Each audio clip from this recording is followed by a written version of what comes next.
Welcome to Salem Witch Trials Daily. I'm Josh Hutchinson. This is Sarah Jack.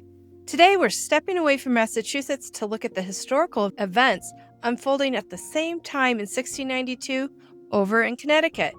On Wednesday, June 22, 1692, the Connecticut General Court established a court of Oyer and Terminer II to try witchcraft suspects in what became known as the Stamford Fairfield witch trials. This specific panic ignited in April and May of 1692 within the household of Sergeant Daniel Westcott. His servant, a young woman named Katherine Branch, began experiencing violent, inexplicable fits that originally started while she was out gathering herbs. She described a physical collapse, extreme pinching, and pricking sensations in her chest and bizarre visions. At first, she claimed to see a single cat that promised her fine things, but that vision escalated into multiple cats threatening to kill her.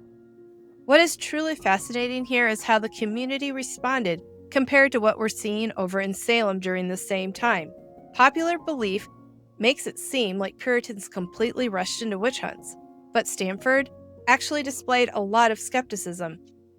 In Salem, the girls in the Paris household were sick for about 6 weeks before legal actions were taken.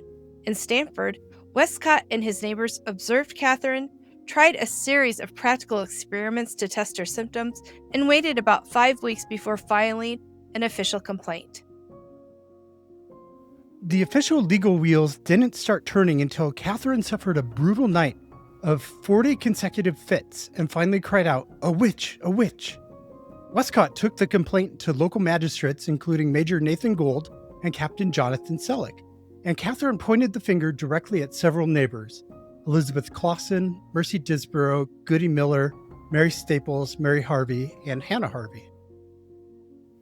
Those last three were a grandma, a daughter, and a granddaughter. The community reaction to two of these women could not have been more different. Elizabeth Clawson had an incredible amount of local support.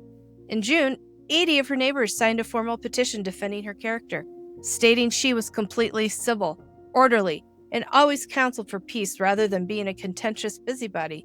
Furthermore, a physical examination conducted by a committee of 5 local women found absolutely nothing unusual on her body. No witches' marks, no teats. And Mercy Disborough, on the other hand, faced a mountain of neighborly grievances. Local citizens like Thomas Bennett and Henry Gray lined up to testify against her. They claimed that after minor personal arguments over livestock and apples, Mercy cursed them, alleging she threatened to make Bennett as bare as a bird's tail. Soon after, their cows, calves, and dozens of lambs began acting strangely and dying off.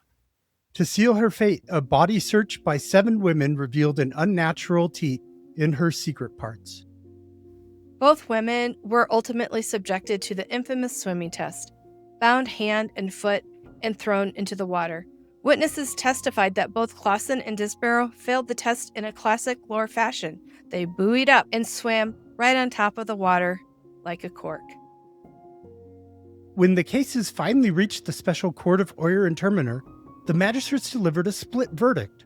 Backed by her clean physical search and that massive community petition, Elizabeth Clawson was safely acquitted.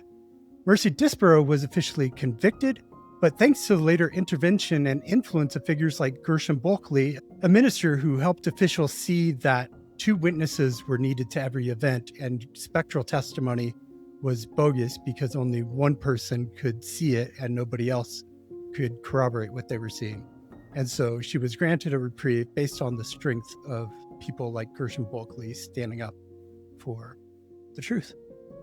A fascinating, isolated neighbor versus neighbor dispute that shows a completely different side of the 1692 era, right down the road.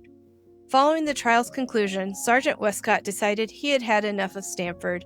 He sold off his land and relocated his family down to New Jersey.